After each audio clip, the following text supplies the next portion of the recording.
Empezamos con el tema número 10. La semana pasada entramos con este tema de Cristo es suficiente y el día de hoy es la segunda parte. De hecho, nos va a llevar al menos una más para poder completar, terminar el capítulo 2 de la carta a los Colosenses. Entonces, yo les quería nada más recordar un poquito, que traigamos a memoria algunas de las cosas que vimos la semana pasada. Y es que en el tema anterior estábamos viendo el gran conflicto que se ocasionaba o que ocasionaban más directamente los judaizantes en todas las iglesias que ellos visitaban cuando estaban demandando que los creyentes gentiles pues se circuncidaran, ¿verdad? Que guardaran la ley, que guardaran las costumbres, ¿verdad? Porque decían que si no se circuncidaban, ¿se acuerdan de lo que vimos en Hechos 15? El concilio cuando lo tuvieron, es decir, el argumento de ellos era si no se circuncidan, no pueden ser salvos. Y ese era el argumento que ellos tenían. Si no se circuncidan, no pueden ser salvos, ¿verdad? Es decir, si ustedes, gentiles, ustedes que no son judíos por sangre, vamos a llamarlo así, si ustedes son gentiles y ustedes no cumplen con nuestras tradiciones, ustedes no cumplen con nuestras costumbres religiosas, pues ustedes no tienen acceso a la redención que es en Cristo Jesús, ¿verdad? Y eso pues es en esencia, eso es otro evangelio, ¿ok? Eso es otro evangelio. Y lo cual de entrada pues yo no sé si ustedes lo alcanzan a ubicar, pero esto es muy ofensivo para el Señor. Es decir, es un evangelio que descansa en obras y eso es muy ofensivo para el Señor porque sugiere que su vida inmaculada, es decir, nunca pecó, su muerte en sustitución por nosotros los pecadores, su resurrección al tercer día, su ascensión a los cielos, el enviarnos, el sentarse a la diestra del Padre, el enviarnos al Espíritu Santo para morar en el creyente y cumplir así el nuevo pacto, estar permanentemente en nosotros. Todo eso es decir que es inútil, ¿verdad? Y si no cumples con la circuncisión, si no cumples con estos rituales, todo lo que acabo de mencionar es inútil. Entonces, eso es directamente ofensivo para nuestro Señor. Entonces vimos también que esto no fue un problema menor, como no lo es hasta el momento. Es decir, el tema de los judaizantes todavía a la fecha sigue con una intensidad, ¿no? Mayormente en algunas regiones, sobre todo en Hispanoamérica, el tema de los judaizantes ha tenido un particular peso, ¿sí? Yo no sé cuántos ubican cuando resurge o cuando nace este movimiento, ¿verdad? Pero a finales de los 60, principios de los 70, hubo un movimiento que surgió en los Estados Unidos para variar, ¿verdad? Que se llamó Jews for Jesus, judíos para Jesús. Y esto no fue otra cosa más que una serie de judíos, ¿verdad? Que se empezaron a congregar en alguna iglesia cristiana, en alguna iglesia evangélica, se convirtieron y después pues decidieron empezar a reunirse y a llamarse judíos mesiánicos, ¿verdad? Porque decirse entre la comunidad judía, decirse cristiano, pues no tiene muy buena prensa, pero decirse judío mesiánico, pues es exactamente lo mismo, pero se oye diferente. Entonces, se empezaron a reunir, se empezaron a apartar. Yo este movimiento ya en los 80s a mí me tocó verlo, a partir de los 80s más o menos, verlo muy de cerca, ¿sí? Y poder, pues, lo vi, vamos, ¿no?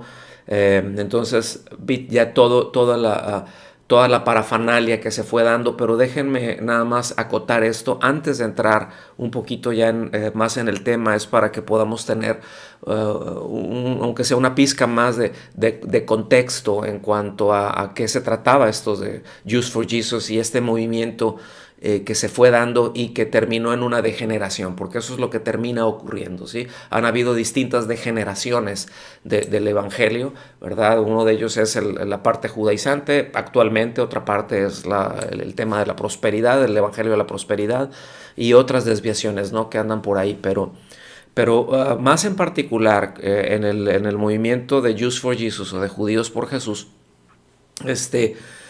cuando hablamos de judíos, pues ya estamos hablando actualmente de un judaísmo que no está conectado al judaísmo bíblico, vamos a llamarlo así, al judaísmo clásico, ¿sí?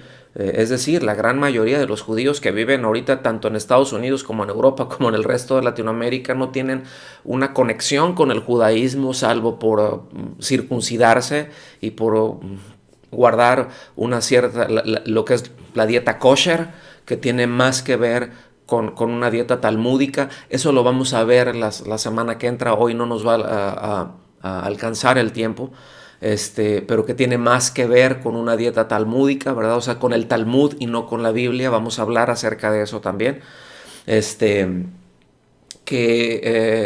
Y que está, bueno, que salvo la circuncisión, la dieta, ¿verdad? Comida kosher, que es de lo que más ha tenido un auge, y en el supermercado ven en las etiquetas, ¿verdad? Y kosher, es decir, que está aprobada y que lo pueden comer, que está dentro de una dieta permitida, ¿verdad?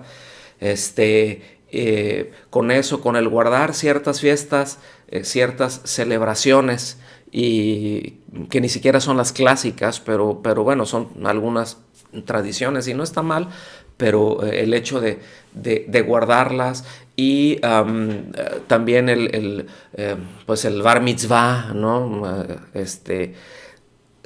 Pequeñas celebraciones, pero de ahí en fuera la mayoría de los judíos terminan en otro asunto, terminan practicando yoga, terminan en otras cosas, ¿no? Completamente desconectados. Entonces, cuando realmente conocen a Cristo, porque les predicó algún cristiano, evidentemente, se convirtieron en alguna iglesia y se empezaron a congregar ahí, se empezaron...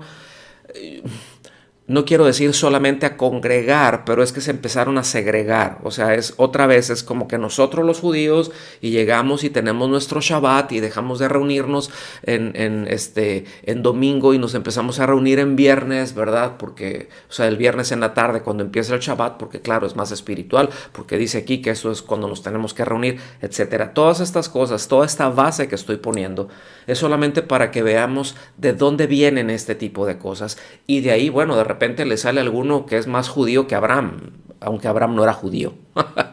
Sí, pero se sienten más judíos, ¿verdad? Que cualquier judío de pura cepa, ¿no? Y debo de decir que la mayor parte de los judíos que actualmente se tienen, porque tienen algún apellido que es judío, los conecta con algunos judíos que son o sea, europeos, en esencia, del este de Europa, y que sus apellidos, bueno, te dejan ver que hay algo por ahí, pero no necesariamente te conectan a una rama sanguínea dentro del judaísmo, como lo pueden ser apellidos como Levi o Levingston, ¿verdad? Cohen, las derivaciones que tienen Cohen, Can, Kohab, Can, Kagan, algunas derivaciones que tiene ahí, pero bueno, no me quiero desviar de eso. Vamos a dejar parte de esto para la siguiente semana, porque es en donde nos vamos a concentrar, pero repito, vimos que no era un problema menor. Vimos que como a lo largo de la historia quedó haciendo algunas mellas, ¿verdad? Estaba mermando a la iglesia, causaba mucha confusión, y vimos también que lo mencioné hace un momento, que en Hechos capítulo 15 describe que hubo un concilio en donde se reunieron, trataron el asunto, quedó resuelto, ¿verdad? Y se afirma lo que siempre pues ha dicho el Señor, que el creyente es salvo por la gracia, ¿verdad? Que es salvo por la gracia de Cristo, que somos salvos por la gracia, por medio de la fe, ¿verdad? Porque por gracia sois salvos, ¿verdad? Por medio de la fe, no por obras para que nadie se gloríe. Es decir, las obras que hacemos es ya como una consecuencia de esa salvación que el Señor ya realizó, pero es eso, es el resultado, es una consecuencia, ¿verdad? Entonces, y la razón es para que nadie se jacte. Es decir, no recibimos la salvación. Yo no sé si les comenté, pero en la semana pasada, pero tenían una oración, algunos, no sé si eran rabinos, pero se enseñaban parte de una oración en donde decían ellos: Señor, te damos gracias porque no soy gentil, porque no soy mujer y porque no soy burro. ¿Sí? Entonces, digo, para decir eso tienes que ser más que burro, ¿no? Pero, pero eso es la manera en que ellos pensaban, eso es la manera en que ellos concibían. Ellos decían: pobrecitos de los gentiles, ¿verdad? Que van a ser leña para el infierno. Eso así de piadosos eran. Y déjenme decir, en un principio, los primeros cristianos, los primeros creyentes no diferían mucho de eso, porque los primeros creyentes fueron puros judíos, es decir, y eran judíos de cepa. No eran acá de que, como hoy en día. ¿Sí me explico? Era dentro del judaísmo clásico y pues bueno, ellos lo ubicaban de esa manera, ¿sí? Para el mismo Pedro fue un shock el hecho de decir: a ver, también los judíos se salvan, también los gentiles se salvan igual que nosotros por creer. Y esto fue un argumento que verdaderamente sacudió a la comunidad cristiana desde un inicio, pero ocasionó mucha alegría y pudieron entender la palabra de Dios. Y bueno, todo eso está indicado, ¿verdad? Ahí en Hechos 15. Entonces, el argumento de los judaizantes era que al ser descendientes de Abraham, debían de circuncidarse por ser descendientes. Es decir, ya ubicamos que la circuncisión es simplemente cortar un pellejo, ¿verdad? Ahí es cortar prepucio, ¿verdad? Solamente, y que por el hecho, fíjense cómo se van degradando las cosas, ¿no? Que tienes que ser descendiente de Abraham. Como eres descendiente de Abraham, te tienes que circuncidar, y en ese momento que tú te circuncidas, entonces recibes las promesas. Así es como tradicionalmente, en el judaísmo clásico, eso es lo que se pensaba, eso es lo que se promovía, etcétera, etcétera, etcétera. Entonces, vengan conmigo por favor allá a Romanos capítulo 4, versículos 9 al 12, porque el apóstol Pablo plantea este argumento, ¿sí?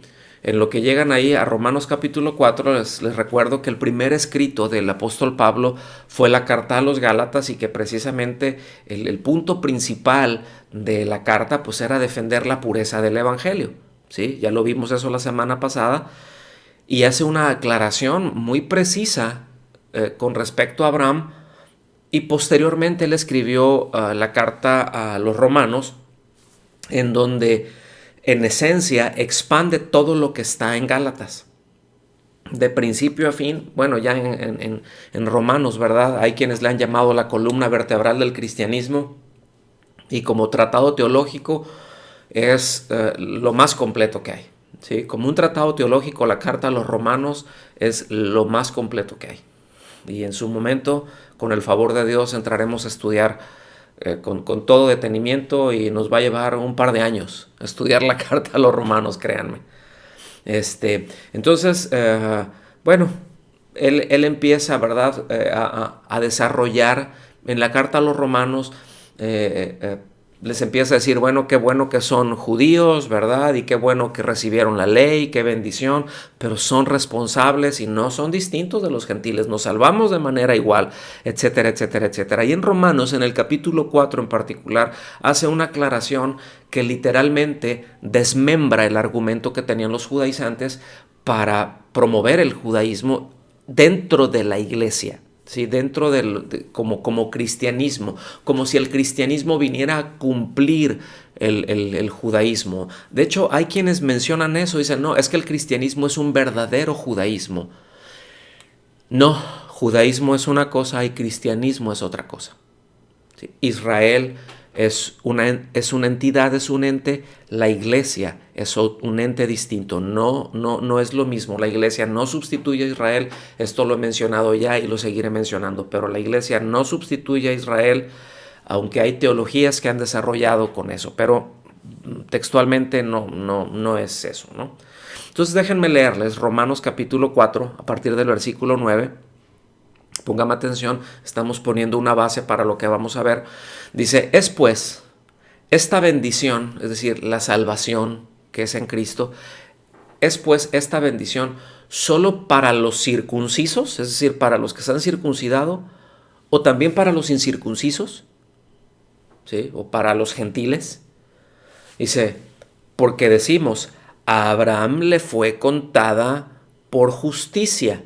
¿Se acuerdan que hubo una promesa que Dios le hizo a Abraham? Abraham le creyó y dice que le fue contado por justicia. ¿Sí? Vamos bien, yo espero, ¿no? Hasta ahí vamos a recordar. Si no, nos vamos a tener que ir hasta Génesis y en particular a partir del capítulo 12, yo les aconsejo que lo empiecen a ver porque claramente dice que fue Abraham, creyó a Dios y le fue contado por justicia y posteriormente vino la circuncisión. Entonces, versículo 10 dice, entonces, ¿cómo le fue contada? O sea, ¿cómo fue justificado Abraham?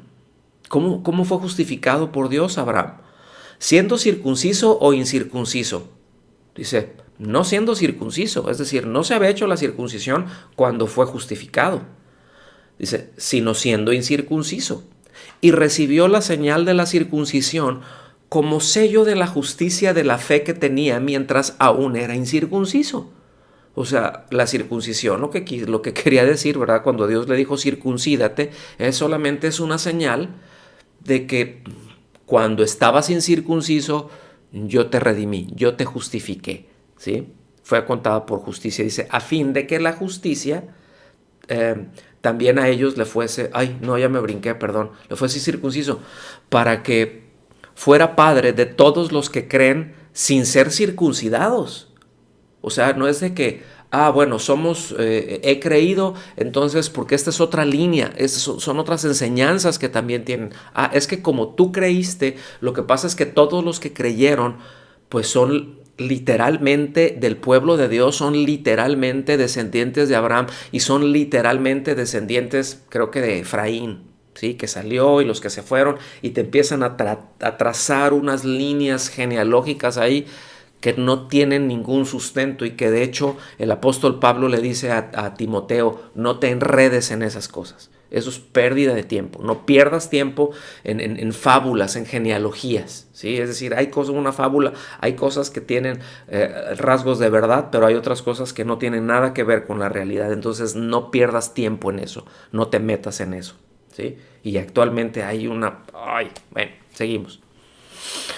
Versículo 12 dice, y padre de la circuncisión para aquellos que no solamente son de la circuncisión, sino también que siguen los pasos de la fe que tenía nuestro padre Abraham cuando era incircunciso. Es decir, sí hay descendientes de Abraham, ¿verdad? Pero eso no los hace salvos y él es padre de ellos de una manera natural, ¿sí? Pero no es el padre en la fe. En la fe es para circuncisos e incircuncisos, es para todo aquel que cree. Entonces, para esto vino Cristo precisamente, ¿verdad? Ahora, estoy ahondando un poco más en esto porque yo espero que esto nos ayude a dejar en claro muchos de los aspectos y de las luchas que se tienen precisamente con los judaizantes, ¿no? Que actualmente todavía están por ahí. Pero el punto con la circuncisión, lo que nos deja claro, y esto es importante tenerlo porque es lo que la Biblia nos dice y necesitamos entender cuando vemos esas expresiones, tenerlas en claras, ubicar de qué es de lo que está hablando, ubicar de qué se está tratando. Y cuando el ser humano, cuando nos habla la circuncisión, pues nos deja claro que el ser humano pónganme atención en esto, el ser humano en su naturaleza es incapaz de amar a Dios. El ser humano es incapaz de amar al prójimo por mucho que se circuncide. Es decir, de manera natural, aunque uno agarre y se corte, ¿verdad? Ahí el prepucio, eso no inclina mi corazón a amar a Dios. Eso no inclina mi corazón a amar al prójimo, de ninguna manera. ¿Sí? Se puede eliminar el prepucio, se puede eliminar eso, y se puede llevar esa marca que es simbólica. Escuchen bien, pero que esa circuncisión es incapaz en sí misma de echar fuera pues la carnalidad de nuestro corazón, es incapaz de echar fuera nuestra naturaleza pecaminosa, es incapaz, ¿sí? Y repito, para eso vino Cristo, para eso descendió Él, para eso se encarnó, ¿sí? Él vino a hacer posible esa verdadera circuncisión que hemos estado leyendo. Él vino a hacer lo posible, ¿sí? Lo que no es solamente no vino para hacer un símbolo externo, para que nos colgamos una crucecita aquí y que esa cruz me identifique como un cristiano. No, ¿sí me explico? Él vino a hacerlo como una realidad interna en nuestro corazón. Vino a darnos vida, vino a hacernos nacer de nuevo, ¿sí? A todo aquel que cree. Entonces ya conscientes de esta realidad, pues y cuando una vez que entendieron todo esto, los apóstoles lucharon de una manera bien tremenda para liberar a los gentiles de la necesidad de someterse a rituales que son ineficaces, a rituales, déjenme llamarlos así, que ya son caducos, porque todo eso era sombra y figura de lo que había de venir, ¿sí? En Primera de Pedro, vayan ahí por favor, a Primera de Pedro, capítulo 1, yo mientras le doy un traguito a mi café. Primera de Pedro, capítulo 1, versículos 22 y 23, se lee así.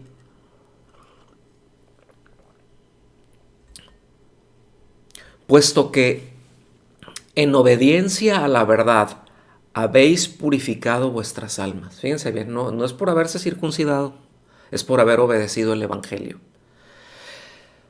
Dice, para un amor sincero de hermanos. Fíjense a dónde nos lleva el hecho de haber creído. Un amor sincero de hermanos. Dice, amaos unos a otros entrañablemente, de corazón puro.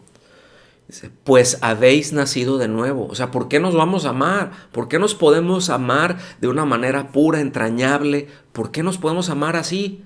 Pues porque hemos nacido de nuevo. Si no has nacido de nuevo, no puedes, ¿no? Podemos amarnos de una manera natural, un amor filial.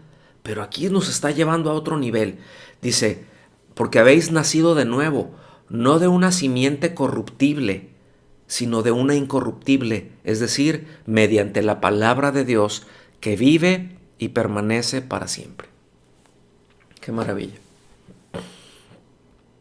Entonces no es por nuestras acciones, no es por haber hecho, no es por haber circuncidado, no es por guardar tradiciones, no es por guardar costumbres, pero es que nosotros lo hacemos así y la Biblia dice, sí, pero tienes que ubicar que eso es sombra y eso es figura. Sí, pero es que la ley, sí, pero hay dos líneas dentro de la ley. Una es la ley ceremonial y la ley ceremonial ya no es, ya, déjenme decirlo así, ya no es válida, ya no, pues no sirve. Digo, si se quieren, hacer lo que quieran, ¿verdad? Y guardar sus ciertas tradiciones, que muchas de ellas, repito, no tiene que ver siquiera con el judaísmo clásico, sino que tiene más que ver con un judaísmo talmúdico, es decir, ya después del siglo III o IV después de Cristo, pues eso ya corre por cuenta de cada quien, pero no se trata de eso, ¿sí? No se trata de eso. Hemos sido salvados por Cristo, para Cristo, y para amarle a Él, para amar a nuestros hermanos. Entonces, vamos a entrar ya de lleno. Esta es la segunda parte del tema, repito, Cristo es suficiente, y nos vamos a enfocar en lo que es la obra de Cristo, y hay tres partes todavía que nos quedan por ver en lo que resta del capítulo 2, que es la obra de Cristo, la victoria de Cristo, ¿verdad? Y bueno, reforzar el hecho de que el cristianismo no se fundamenta en rituales, que es lo que viene posteriormente a eso, que el cristianismo no se trata de seguir ritos, no se trata de seguir costumbres, no se trata de seguir ceremonias, ¿verdad? Sean culturales o sean religiosas, que como cristianos, bueno, sí hay dos rituales, vamos a llamarlo así, hay dos ordenanzas, dos pues ordenanzas o sacramentos que se le han dado a la iglesia, que es el bautismo y la cena del Señor, ¿sí? Y pero que el cristianismo no se fundamenta en rituales, es decir, el cristianismo se fundamenta precisamente en Cristo. Él es en la palabra de Dios, en las escrituras manifestadas en la persona de Cristo. Y esto es esencial tenerlo en claro. Entonces, vamos a ver la primera parte.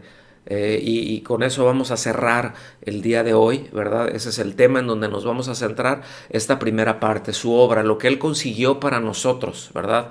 Lo que el Hijo de Dios logró a favor nuestro. Entonces vengan por favor conmigo a Colosenses, capítulo 2, versículos 12 y 13. Y hasta ahí nos va a llegar el corrido. Colosenses, capítulo 2, versículos 12 y 13. ¿Están todos listos? Muy bien. Dice, habiendo sido sepultados con Él en el bautismo. Ya en el versículo 11 vimos que, bueno, que recibimos una circuncisión no hecha por mano de hombre, sino por Cristo mismo, ¿verdad? Es decir, la limpieza en nuestro corazón. Como leímos también ahorita en Primera de Pedro. Entonces, aquí, fíjense bien, hay algo a donde vamos a entrar ahorita, que es cómo nos identificamos externamente como creyentes. Dice, habiendo sido sepultados con Él en el bautismo, en el cual bautismo también habéis resucitados con Él por la fe en la acción del poder de Dios que le resucitó de entre los muertos. Entonces, aquí empieza a ver, miren, hay un punto de identificación. Déjenme decir esto. El bautismo es un acto simbólico de nuestra vinculación con Cristo por su muerte y en su resurrección. No solamente en su muerte, nos identificamos con Él en su muerte y en su resurrección. Eso es parte de lo que representa el bautismo, ¿sí? Cuando uno entra al agua, sepultura, y cuando uno sale del agua, nuevo nacimiento, ¿verdad? Resurrección. Y esto también necesitamos dejar muy claro, el bautismo no tiene ningún poder espiritual, el bautismo no limpia, el bautismo no salva, el bautismo no regenera, el bautismo es un acto de obediencia público en donde nos identificamos con Cristo y donde nos identificamos con su iglesia. Sí, esto es esencial entender y vamos a ver un poco más de esto en un momento más. Sí, versículo 13 dice, y cuando estabais muertos, fíjense bien, cuando estabais muertos en vuestros delitos y en la incircuncisión de vuestra carne, esto quiere decir naturaleza caída, en vuestra naturaleza caída, cuando todavía no habían nacido de nuevo, cuando todavía estaban pues muertos, estaban alejados de Dios, estaban separados de Dios, dice, os dio vida juntamente con Él. Esto es un eco de lo que también está en Efesios, ¿verdad? Ahí en el capítulo 2. Dice, os dio vida juntamente con Él, habiéndonos perdonado todos los delitos, o todos nuestros pecados, todas nuestras transgresiones. Es decir, Él es el que hizo la obra y fuera de Él estaríamos muertos delante de Dios por más circuncidados que estuviéramos y por más rituales que hiciéramos. Nos pusiéramos la kipá, el talit, es decir, el velo, si no comiéramos carne, si no comiéramos camarones, cerdo y toda la dieta y hiciéramos, si no hubiera sido por Cristo y nuestra confianza y haber puesto nuestra confianza en la obra de Cristo, estaríamos muertos. Pero Él dice que Él nos dio vida, dice, juntamente con Él. Esto es muy importante. Fuera de Él, mis amados, no hay vida de Dios. Hay vida biológica, pero no hay vida de Dios. Está esa separación. Ahorita vamos a ver un poco más de eso. Entonces, nuestra identificación con Cristo no se trata de una operación quirúrgica, ¿verdad? Es algo muchísimo más grande como muerte, como resurrección, y este es precisamente el simbolismo que tiene el bautismo y por eso Pablo lo explica y lo plantea así en este versículo. Vamos a ver unos puntos, son 3 puntos esencialmente que quisiera tocar con ustedes para que entendamos el bautismo como sepultura. ¿Por qué Pablo lo trata ahí? ¿Y en qué nos impacta esto en nuestro día a día como creyentes? ¿En qué nos mueve? ¿En qué nos impacta? Necesitamos saber eso, mis amados. Necesitamos tener muy ubicado esto. Yo quiero estar insistiendo, hoy más que nunca, en este tiempo más que nunca, necesitamos tener perfectamente en claro qué es lo que creemos y por qué lo creemos. Cuando hablamos de una cosa, cuando hablamos de la otra, que estemos muy seguros de que nuestra confianza esté en Cristo, que nuestra fe esté en el Señor, pero con todo nuestro corazón, con todo nuestro ser y con todo nuestro entendimiento, ¿sí? Ahora sí que espíritu, alma y cuerpo involucrados en amar al Señor y en que nuestra confianza pues esté así, de ese tamaño. Entonces vamos a ver lo que es el bautismo como sepultura. Acuérdense, nos dejan abajo del agua. Ya luego vamos a hablar más de eso porque necesitamos vamos a tener algunos bautismos, yo estoy seguro, muy pronto, ahí en la iglesia, y la participación también de la Cena del Señor, en cuanto nos podamos reunir, eso va a ser algo que ya con la ayuda del Señor, podremos hacer, y también pues cuando las medidas, ¿verdad?, se nos aflojen un poquito y nos permitan hacer más cosas. Pero una primera consecuencia del bautismo como sepultura es que lo que nos dice es que si hemos muerto con Cristo, y cuando nos dice morir con Cristo, pónganme mucha atención en esto que voy a decir. Yo les he dicho en otras ocasiones que el Señor es legal, pero que no es legalista, ¿sí? Que el Señor es legal. Es decir, eso que ocurrió en la cruz, la muerte del Señor, es un acto legal, ¿sí? Es un acto jurídico, déjenme llamarlo de esa manera, ¿sí? Nosotros hemos muerto jurídicamente con Cristo, es decir, Cristo murió y nosotros juntamente con Él. Más adelante menciona, y lo veremos, ya está en el versículo 14, ustedes pueden seguirlo leyendo, pero habla del acta de los decretos que nos acusaban. Es decir, había vamos a llamarlo así, si no físicamente, pero había esa proclama legal en contra nuestra. Sí había una acusación legal en contra nuestra. Somos pecadores, estamos destituidos de la gloria de Dios, somos culpables y solamente estamos esperando la condena. Pero ya sabemos de qué se va a tratar, nada más va a ser la intensidad del asunto. Entonces, eso ya estaba. Entonces morimos con Cristo juntamente de una manera jurídica, de una manera legal, y fuimos justificados juntamente con Él en la cruz. Y esto es maravilloso porque lo que nos está diciendo es que cuando Él fue a la cruz en sustitución por nosotros, pues la justicia de Dios fue servida. Ahí está, ¿sí? Para todo aquel que cree. Entonces, por eso en Romanos, otra vez en Romanos capítulo 6, en el versículo 11, nos dice que nosotros debemos de considerarnos a nosotros mismos como muertos al pecado. Fíjense bien, o sea, es decir, legalmente, delante de Dios, legalmente morimos con Cristo. Cristo murió, nosotros hemos puesto nuestra confianza en Él. ¿Qué es lo que hace? Morimos juntamente con Él. ¿Qué se representa en el bautismo? Sepultura, una muerte legal delante de Dios, ¿sí? Ahora, entendemos que eso no fue una muerte física para nosotros, pero fue una muerte legal delante de Dios para nosotros en Cristo. Ahora, estando legalmente muertos, ¿cómo debemos de considerarnos? Pues repito, en Romanos 6:11 nos dice que debemos nosotros de considerarnos muertos al pecado. Ahora, ¿qué hace un muerto? ¿Cómo reacciona un muerto?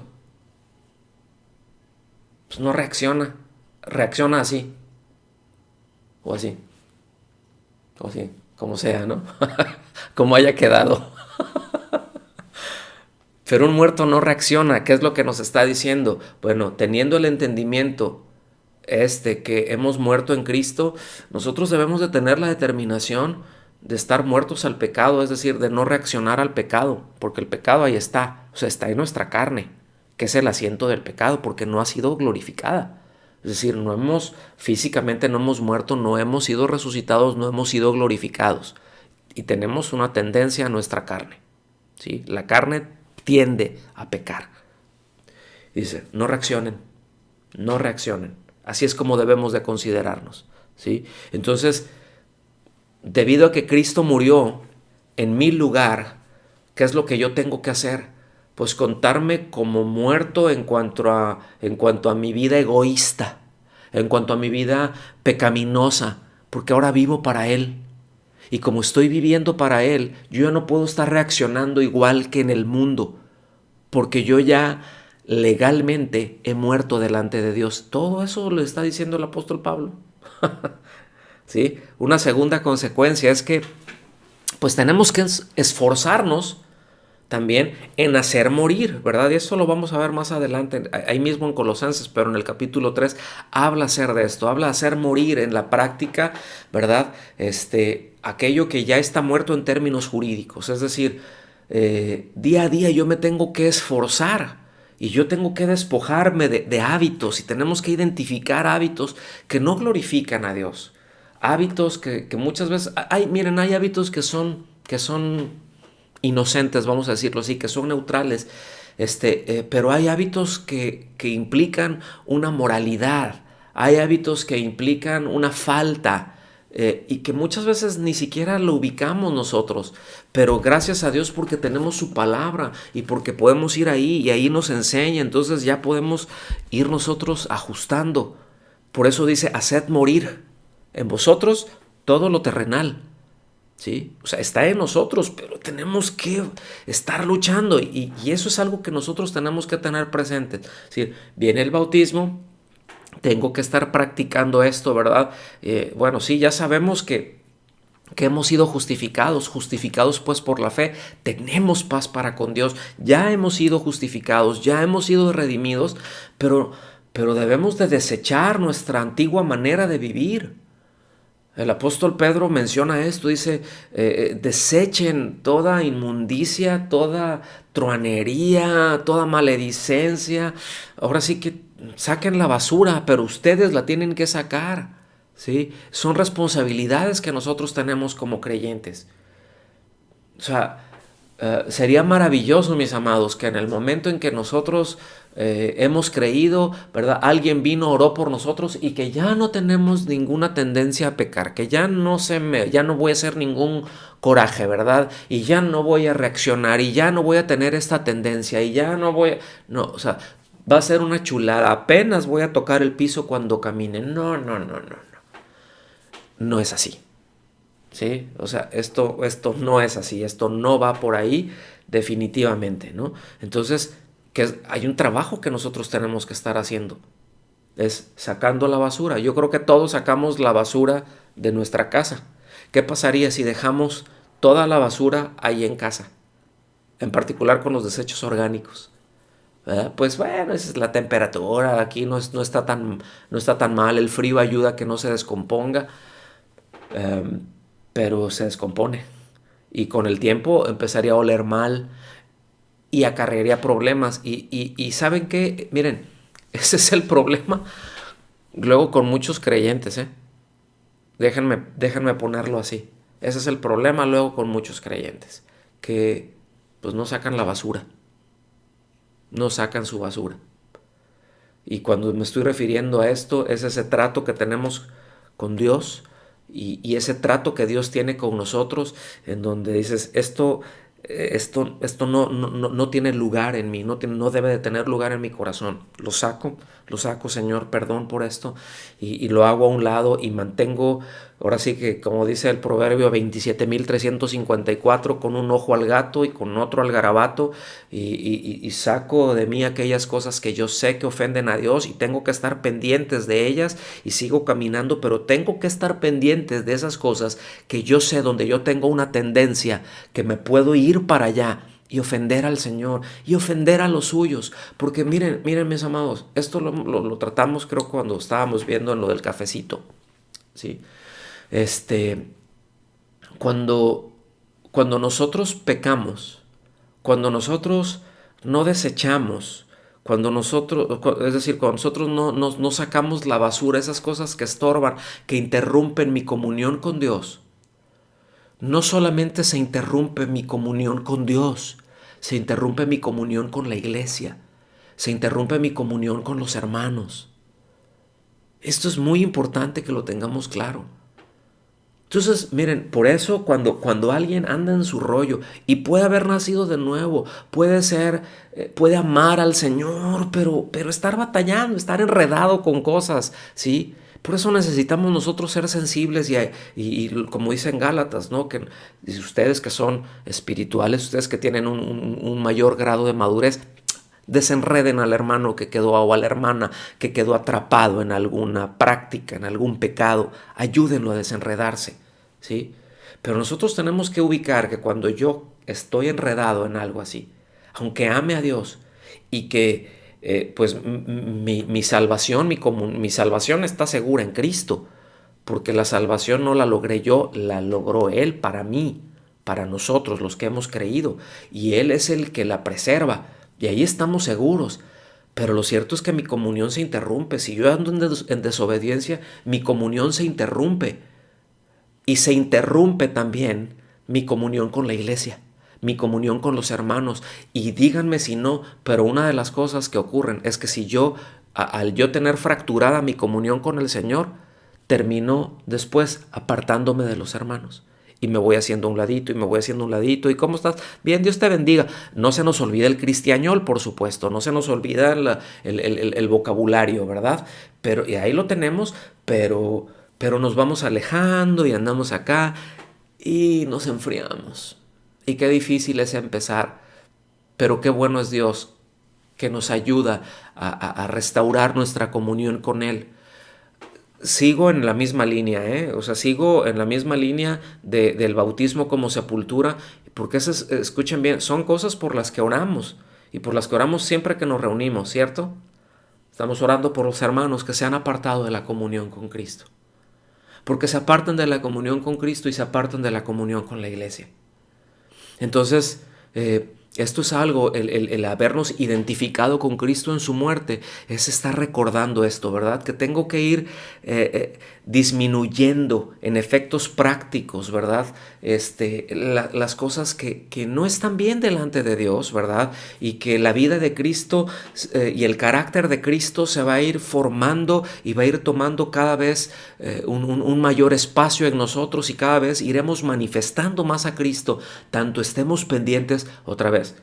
Un ojo al gato y otro al garabato, ¿sí? Un ojo acá al camino, a lo que tengo por delante, pero también en aquellas cosas que yo saqué, en aquellas cosas que yo sé que me desvían, que estoy perfectamente conscientes, porque estamos perfectamente conscientes, porque sabemos cuando andamos mal, lo ubicamos, ¿sí? Que nos hagamos, ¿verdad? Eso es otra cosa. Ahora sí que no os hagáis, para que se oiga bíblico, ¿sí? Y bueno, por supuesto que Cristo es el que nos capacita, ¿verdad? Para vivir. No tenía aquí, pero déjenme leerles. No lo había puesto. De hecho, ahorita, les soy honesto, ahorita se me vino este versículo porque es muy importante. Pero en Hebreos 13, 20 y 21, dice así.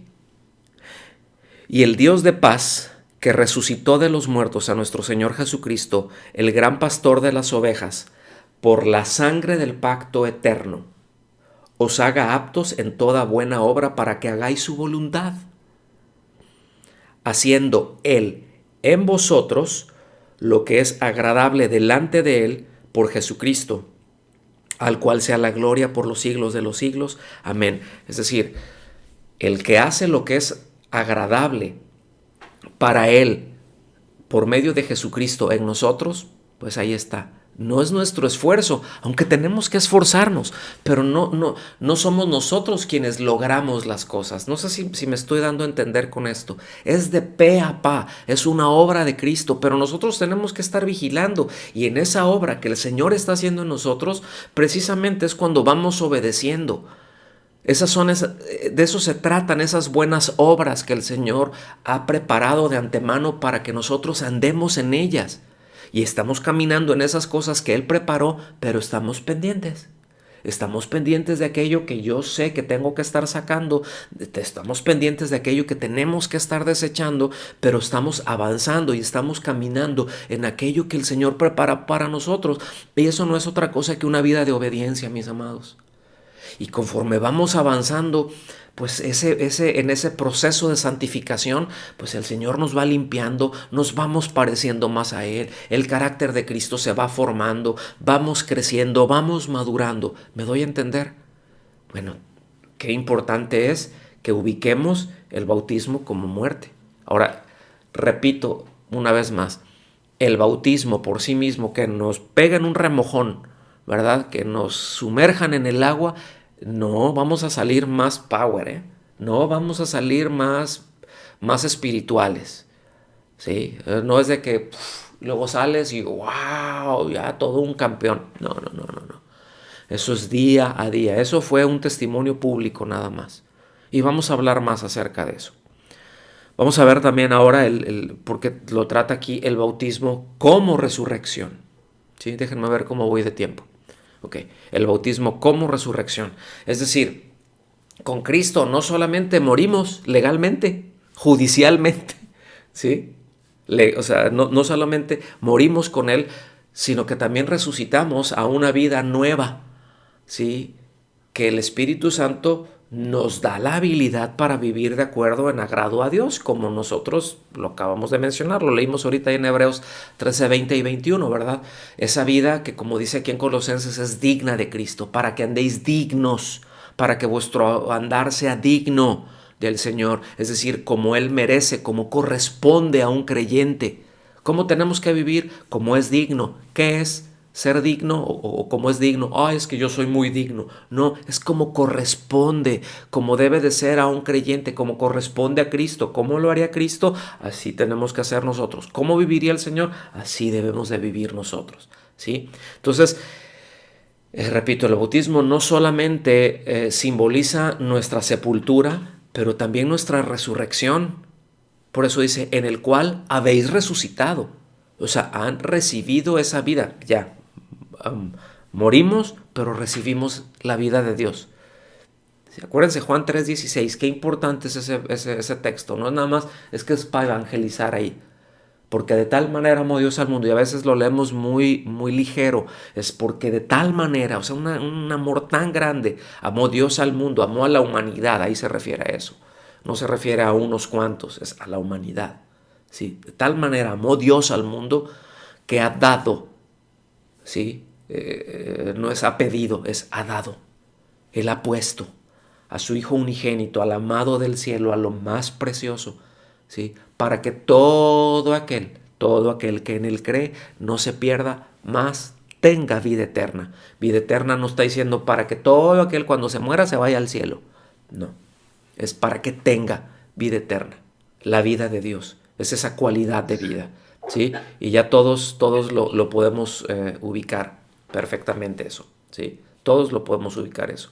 Entonces, vean qué importante es, ¿no? Porque o tenemos la vida, dice ahí mismo el apóstol Juan, que tienes la vida o no tienes la vida. Tienes la vida de Dios o no la tienes. No es como que la medio tienes, ¿no? No puedes estar en proceso de tenerla, pero se tiene o no se tiene. Entonces, cuando hemos creído, ¿verdad? Bueno, nos ha ocurrido eso y eso se representa mediante el bautismo. No es que en el bautismo ocurra eso. No es que en el bautismo morimos espiritualmente y resucitamos espiritualmente. No, eso es solamente lo que simboliza, es el testimonio público externo que se hace de algo que ya nos ocurrió de una manera interna, pero no es de que ocurra ahí. Sí quería dejar eso en claro porque creo que es muy, muy importante, ¿verdad? Entonces, pues somos sepultados y no nos quedamos debajo del agua, aunque de repente uno tiene la tentación, ¿verdad?, de dejarlos allá abajo del agua hasta que vean la luz en el túnel. ¿Ya viste a Cristo? Sí, ahora que entonces ya te saco. Pero no resistimos la tentación de eso. Entonces, fíjense, en Gálatas 2:20 nos dice lo siguiente. Con Cristo he sido crucificado. Y ya no soy yo el que vive, sino que Cristo vive en mí. ¿Cuántos pueden decir eso? Cristo vive en mí por su Espíritu. Qué maravilla. Pero que podamos decir esto, Cristo vive en mí.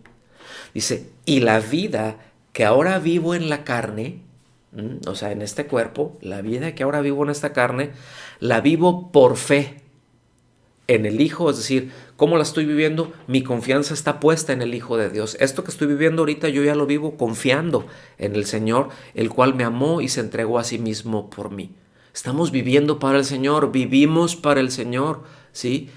Y es que todo lo que Cristo hizo para darnos vida es suficiente. Cristo es suficiente. No necesito rituales, ¿sí? Lo expresamos esto mediante el bautismo. Damos ese testimonio público. Segunda a los Corintios 5:17, versículo súper conocido. Si alguno está en Cristo, nueva criatura es. Las cosas viejas pasaron, he aquí, son hechas nuevas. Todo es hecho nuevo. ¿Sí? Soy una nueva criatura. ¿Cuántos pueden decir eso? Así que digan, no, yo soy una nueva criatura, ¿verdad? Pero el punto es estar en Cristo. Esta expresión, en Cristo, en Él, yo quiero estarla subrayando continuamente porque es extremadamente importante. Romanos 6:4 dice, hemos sido sepultados con Él por medio del bautismo para muerte. Es en consonancia de esto que estamos hablando acá en Colosenses. Hemos sido sepultados con Él por medio del bautismo para muerte, a fin de que, como Cristo resucitó de entre los muertos por la gloria del Padre, así también nosotros andemos en novedad de vida. Fíjense bien, ¿eh? No dice, pues también nosotros para cuando ya nos vayamos al cielo. No. Hemos muerto ¿para qué? Para que andemos. ¿Cuándo andemos? Hoy, mi día a día, para que andemos en novedad de vida. Y novedad de vida esencialmente en esa vida nueva, en Cristo, en esa vida que hemos recibido, que caminemos en ella, que nuestro andar sea en ella, que ahí estemos. ¿Estamos bien? Entonces sabemos que esa resurrección, pues hemos sido en esencia redimidos, ¿verdad? Pero esa glorificación la vamos a experimentar pues cuando el Señor nos lleve allá con Él, sea por el arrebatamiento, o sea que muramos y por medio de la resurrección, pero mis amados, ese es un hecho seguro. Por eso desde un inicio la carta a los Colosenses empieza con algo tan importante ahí en el capítulo 1, ¿verdad? Ese es Cristo en vosotros, la esperanza de gloria. Cristo en vosotros, la esperanza de gloria, es decir, Cristo está en ti, la glorificación es un hecho seguro. Eso es maravilloso, mis amados. Y tener esa verdad perfectamente clara en nuestra mente, en nuestro corazón, si es porque tengo a Cristo, eso me lleva entonces a caminar en una novedad de vida, en una vida nueva, en una vida congruente a Él, en una vida que le agrada a Él, creciendo Él, y en tanto yo estoy agradándole, en tanto yo estoy obedeciendo, Él está obrando en mí. ¿Y cuánto necesitamos de esa obra en nosotros? Entonces, nos vamos ya para el final, pero hay algo que me gustaría poder aterrizar. Quiero ver un par de textos más, pero hablar acerca de esto porque muchas veces no nos queda muy claro, ¿sí? No nos queda muy claro cuando hablamos acerca de esa separación que se tiene, ¿verdad? Antes, lo que nos está diciendo ahí en Colosenses, vamos a regresar ahí a Colosenses al versículo 13. Cuando estabais muertos, antes, estabais, era antes de ayer, de ya pasó, ahorita ya están vivos, ¿sí? Pero cuando estabais muertos en vuestros delitos, en la incircuncisión de vuestra carne, es decir, en vuestra naturaleza caída, os dio vida juntamente con Él, habiendo perdonado todos los pecados. A veces no entendemos o no nos queda muy claro esto de que estábamos sin Dios, sin esperanza en este mundo. Posiblemente no nos dábamos cuenta de eso, porque, y eso es lo más seguro, ¿verdad? No nos dábamos cuenta de cuál era nuestra condición hasta que llegó el Evangelio. Nos abrió el Señor el cerebro, por ahí nos iluminó con su Evangelio, ¿verdad? Y nos permitió ver esto, porque nuestra condición descansaba en ignorancia realmente, y no digo ignorancia en mal sentido, pero sí ignorancia en que estábamos pensando que una religión, en algunos casos, ¿verdad? Aunque dijéramos, es que yo no soy así como que muy practicante de la religión tradicional precisamente, ¿verdad? Pero soy una buena persona, yo no le hago mal a nadie, yo no ando haciendo, pues de repente uno comete pecadillos ahí porque pues ¿quién es perfecto? ¿Verdad? Nadie es perfecto. Entonces, pero no, soy buena persona, al menos intencionalmente, no trato de hacerle daño a nadie. Entonces, pues Dios tendrá eso en cuenta. Además, tengo mi religión. Y, ¿sí me explico? Y muchas veces pensamos de esa manera. Voy a decir algo muy feo, pero aún muchas veces estamos dentro de la iglesia cristiana y nos decimos cristianos, pero seguimos con esa misma mentalidad. Porque un mal que hemos podido ver a lo largo de muchos años, ¿sí? Es que muchas veces gente sale de la iglesia católica, de la iglesia romana, sale de ahí, pero la iglesia romana no se le sale del corazón y sigue con ese mismo pensamiento. Eso es una realidad, ¿sí? Podemos hablar más de eso más adelante. Pero se piensa que pues tengo esa religión, o en algunos casos, ¿verdad? Pienso que no hay Dios. Es decir, estoy confiando en la necia idea de que Dios no existe, porque eso es lo que la Biblia dice. Dice el necio en su corazón, no hay Dios, ¿sí? Entonces, pues nos andamos conduciendo de esa manera, ¿verdad?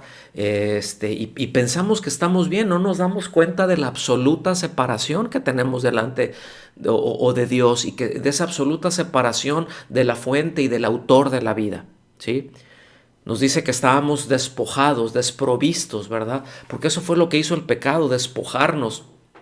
Eso fue lo que le hizo al ser humano, desprovistos de toda posibilidad de autoarreglarnos a nosotros mismos, desprovistos de toda posibilidad de reconciliarnos con Dios en nuestros propios esfuerzos, ¿sí? Y en espera de dejar este mundo, en espera pues de que el Señor, pues sí, de morir, pues decimos, y por eso con un temor y sujetos al temor a la muerte, ¿verdad? Con una inseguridad, sabiendo de la condición que se tiene, porque sabemos que eso solamente se va a prolongar, esa separación absoluta, ¿verdad? Esa soledad terrible, esas tinieblas angustiantes e indescriptibles, ¿sí? Interminables. Ese es el fin del ser humano. Miren, voy a hacer un paréntesis. Al cabo, si tenemos tiempo y no tienen a ningún otro lado que ir, entonces se los voy a comentar, ¿no? Pero esos testimonios, pónganme atención, esos testimonios que luego salen, es que yo fui al infierno y tuve y vi a unos que estaban por acá. De hecho, hace algunos años salió eso, ¿no? Algún testimonio de unos jóvenes ahí, creo que eran chilenos, ¿verdad? Y fue una sensación porque no llegaban y dando el testimonio, ¿verdad? De que fuimos al infierno y en visión y a la pierna izquierda del infierno. No sé qué quiera decir eso, pero eso es lo que dicen. Entonces, fuimos al infierno y vimos, y yo iba caminando por ahí y el ángel me dijo, voltea para acá, y vi a fulano de tal y vi a sotano, y después iba caminando y se me atravesó una señora e iba toda quemada, ¿verdad? Y el ángel me dijo, pregúntale por qué está aquí. Y yo le pregunté, oiga, ¿y usted por qué está aquí? Y dice, porque no diezmaba. Ah, y claro, eso le encantan a muchos pastores. Eso es además de que es una mentira, es una perfecta y redonda herejía, ¿sí? Porque para empezar, el infierno no ha sido inaugurado, ¿sí? Pero bueno, vamos a hablar más de eso porque sí está muy interesante ese asunto. Pero, eso es la condición del ser humano. Está ahí expectante y sujeto al temor de la muerte. Porque no sabe y sabe que el asunto no sé cómo va a salir. Cosa que no tenemos cuando estamos en Cristo. Cuando ya sabemos que el Señor nos redimió, como hablábamos la vez pasada, ¿no? O sea, yo no tengo miedo a morir. El cómo voy a morir, eso es aparte, ¿no? Porque a todos nos gustaría morirnos, ¿verdad? Igual me duermo y abro los ojos y ¡toy! Estoy en el cielo, ¿no? Yo creo que a todos nos gustaría mucho eso. Y a lo mejor el Señor nos lo concede, alguno. Esperemos. Ya veremos. Pero la Biblia nos dice que estábamos muertos en nuestros pecados, es decir, separados, pero que al creer, al poner nuestra confianza en Él, nos dio vida juntamente con Él. Y yo quiero subrayar, juntamente con Él, ¿verdad? Porque esa es la única vida que para el Señor es vida, la vida de Él. Todo lo demás es separación. Entonces, el pecado, nos dice la Biblia que el pecado y la muerte reinaban en nosotros, es decir, gobernaban nuestra vida, pero por lo que Él hizo, por su gracia para con nosotros, ¿verdad? Nuestra confianza en Él, pues gloria a Dios, ¿verdad? Todo cambió. Romanos 5:21 se lee así. ¿Están listos? Romanos 5:21. ¿Ya llegaron ahí? ¿Sí? Muy bien. Dice, para que así como el pecado reinó en la muerte, o sea, él estaba gobernando, el pecado reinó en la muerte, así también la gracia reine por medio de la justicia para vida eterna mediante Jesucristo nuestro Señor. Y esto será, miren, muy, muy útil tenerlo claro y tenerlo presente. Pónganme atención en esto. Técnicamente, la muerte es el cese de la existencia, ¿sí? Cesó la existencia. Muerte para Dios no quiere decir aniquilación. Bíblicamente, muerte es separación, ¿sí? Entonces, pero de una manera técnica, como se entiende, vamos a decirlo así, es la conclusión de la vida. La vida hasta ahí llegó. Bíblicamente, la muerte es eso, es ese estado de separación que se produce entre Dios y el ser humano a causa del pecado. Eso es la muerte. Esa es la mejor definición de muerte, ¿sí? Es la separación entre Dios y los hombres a causa del pecado. Entonces, hay una muerte física, lo entendemos, ¿verdad? Porque decimos, ahí está, no, pero es que la Biblia no es cierto. Lo que lo que la Biblia dice no es preciso eso de la muerte, porque Dios les dijo a Adán y Eva que si comían de ese pecado, de ese fruto, que iban a morir. Y sí murieron, no murieron en el momento en que desobedecieron, fueron separados de Dios. La consecuencia de haber sido separados de Dios fue la muerte física. Vamos a verlo, ¿sí? Porque fíjense bien, la muerte física es conforme al pensamiento de la Biblia, es decir, se produce esa separación cuando la parte material del hombre y la parte espiritual se separan. En su momento, ¡pum!, se separan. Entonces, esa es la misma manera en que la Biblia pues presenta la muerte del Señor, esa muerte voluntaria que Él tuvo, ¿verdad? Que nos dice allá en Juan 10:18, ¿no? O sea, a mí nadie me quita la vida, yo la pongo y la vuelvo a tomar. Yo soy Dios, ¿no? Yo la pongo y la vuelvo a tomar. Entonces, esa impecabilidad, ¿verdad? Cristo nunca pecó. Entonces, la muerte física del Señor no se produce como consecuencia de pecado del Señor, pero es a causa nuestro. Porque esa es la paga de la humanidad. Eso es decir, la muerte física del Señor, porque ese es un argumento que probablemente lleguen a escuchar por ahí si se tropiezan con algún libro de estos, ¿no?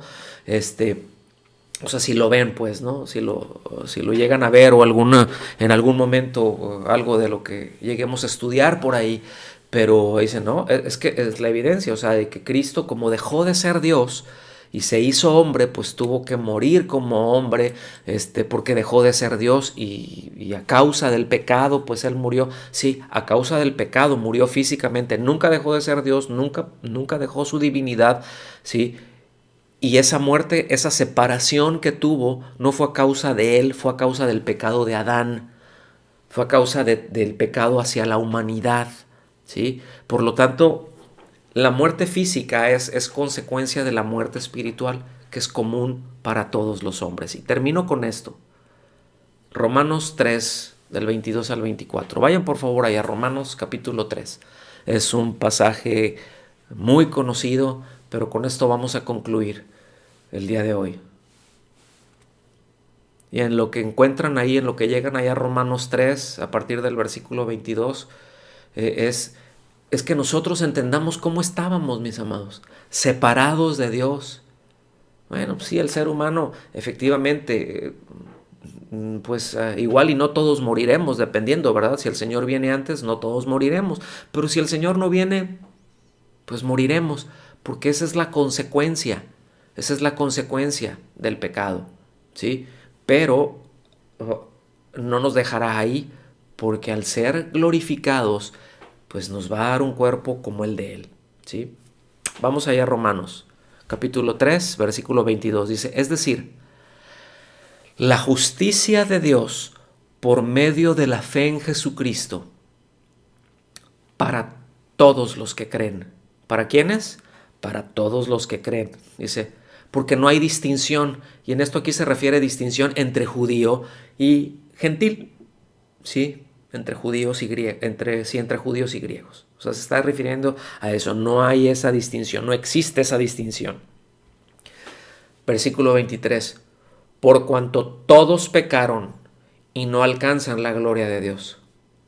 ¿Sí? Reina Valera lo traduce como y están destituidos de la gloria de Dios. Pero aquí eso se refiere a la vida de Dios, ¿sí? O sea, está hablando de están separados de la vida de Dios.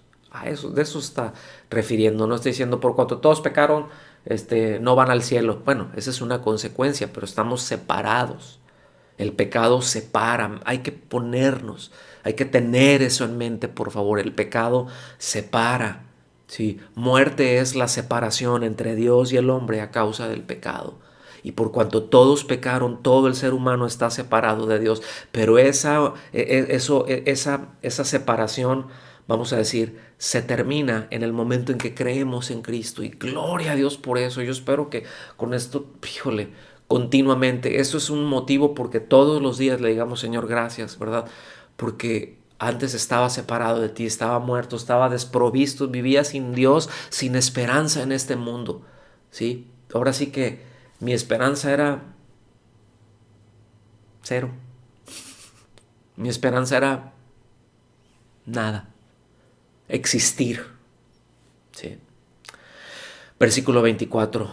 Siendo justificados, o sea, declarados inocentes, gratuitamente, subrayen eso, gratuitamente, no por circuncidarse, no por hacer esto, no por hacer aquello, no por tener esto, no por aquello, es que no nos lo ganamos, somos justificados gratuitamente por su gracia, y lo afirma, ¿verdad?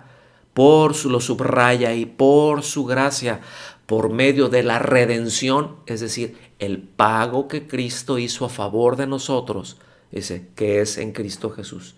Hubo un pago. ¿Por qué podemos ser justificados? Porque hubo un pago. Pongo mi confianza en Él. Esa separación que había a causa del pecado, de mi pecado, ¿sí? Ha venido a ser eliminada y he recibido vida en Cristo Jesús. Amén. Entonces vamos a darle gracias a Dios, vamos a tomar un momento para darle gracias a Dios por esto, por eso que Él logró para nosotros, porque antes estábamos separados, antes estábamos desligados de Dios, sí, pero ahora por su amor, con que nos amó, nos ha vinculado nuevamente con Él. Amén. Vamos a orar. Señor, muchas gracias por tu bondad, muchas gracias por tu fidelidad, por traernos nuevamente a casa, Señor, por traernos a ti nuevamente. Muchas gracias, Señor, por redimirnos. Gracias por haberte dispuesto, Señor, a llevar a cabo ese pago por nosotros y rescatarnos, porque antes estábamos muertos, antes estábamos separados de ti, Señor, pero ahora nos has dado tu vida y esa historia de pecado, Señor, eso fue hecho a un lado. Nos diste tu vida, nos has vuelto a unir, estamos vivos delante de ti. Te agradecemos tanto por eso, Señor. Te agradecemos tanto por eso, que al tener eso en mente, al tener eso en cuenta, Señor, nosotros ahora podemos entender que hemos muerto al pecado, Señor, que no debemos de reaccionar al pecado, que debemos de estar atentos a eso y vivir para ti una vida que te agrade, una vida en acuerdo a ti, de manera digna a ti. Tú obrando en nosotros, porque eres tú, Señor, el que produce en nosotros aquello que te agrada a ti. Eres tú el que produce. Nosotros simplemente obedecemos. Nosotros simplemente nos dejamos guiar por ti, Señor.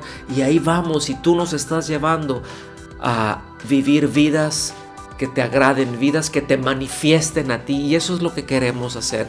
Vivir una vida que te manifieste, Señor. Y entendemos, Señor, que afirma este entendimiento en nosotros, que no son los rituales lo que nos hacen ser creyentes, que no es por medio de rituales que vamos a manifestar tu vida, sino por vivir vidas dignas de ti, vidas que corresponden, que tienen que ver contigo, vivirte a ti, vivir Cristo. Y tú eres suficiente, Señor. Ningún ritual, ni circuncisión, ni los lavamientos, absolutamente ningún ritual, ninguna costumbre, por muy buena que sea, Señor, nos acerca a ti. Ni manifestamos tu vida, Señor, por seguir rituales, porque no se trata de eso, se trata de ti, y queremos vivirte a ti y vivir para ti. Recibe tú, Señor, todo el honor. Recibe tú toda la gloria siempre. Esa es nuestra oración, que en nuestras vidas tú te glorifiques, que en medio nuestro como congregación tú te manifiestes, que entre los hermanos tú te manifiestes, Señor, y que esa nueva vida que tú nos has dado, ahora nosotros podamos vivirla por esa obediencia que hemos tenido al Evangelio, que hemos nacido de nuevo para vivir entre nosotros también, Señor, en comunión y en un amor puro, en un amor que no tiene dobleces, y entendiendo que tenemos nuestras debilidades, pero amarnos, Señor, y procurar siempre el bien del uno para con el otro, para la gloria de tu nombre. En el nombre de Jesús.